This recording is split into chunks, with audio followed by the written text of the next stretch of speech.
When my husband Mark and I were doctors in the medical system, we were faced with an onslaught of unwell people. We could help some of the acute cases, but on a wider front, our interventions were generally futile.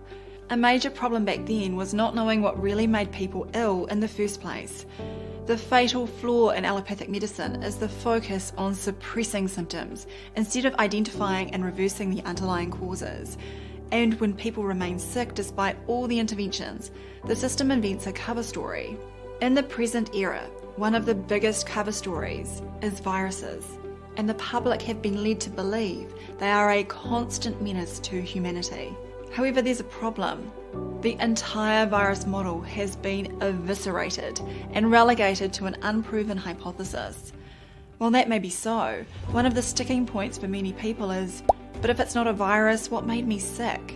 In this video, I'll go through 40 things that actually affect your well-being. Rather than imaginary viruses, these factors are real, can be targeted, and must be addressed in order to achieve optimal health.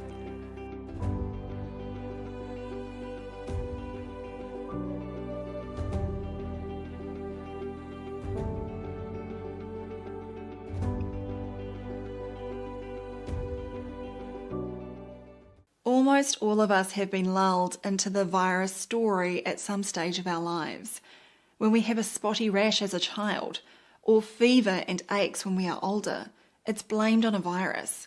When a toddler gets sick in daycare, it's declared that a virus must be going around.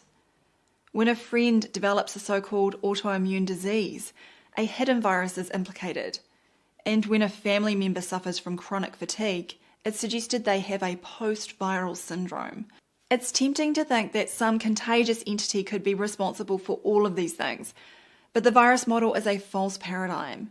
In fact, it's a dangerous belief system that leads people to neglect why their health becomes compromised. So, for anyone asking, if it's not a virus, what's making me sick then? Here are 40 reasons that should be carefully considered. Maybe it's because you aren't getting enough sleep. Maybe it's because of relentless fear propaganda, including fear propaganda about alleged viruses. Maybe it's because you are eating too much.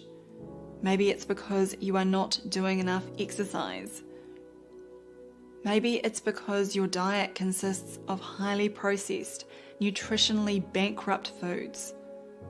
Maybe it's because your spotless fruit and vegetables have been sprayed with chemicals. Maybe it's because your water source is poor or contains chemicals like fluoride, chlorine, and nitrites. Maybe it's because of synthetic additives and colourings in your food.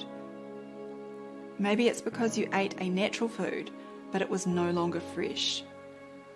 Maybe it's because you are consuming processed and pasteurized milk rather than the real stuff. Maybe it's because you are drinking too much alcohol. Maybe it's because you are drinking beverages laced with artificial sweeteners. Maybe it's because you are dehydrated. Maybe it's because you are not getting enough sunlight.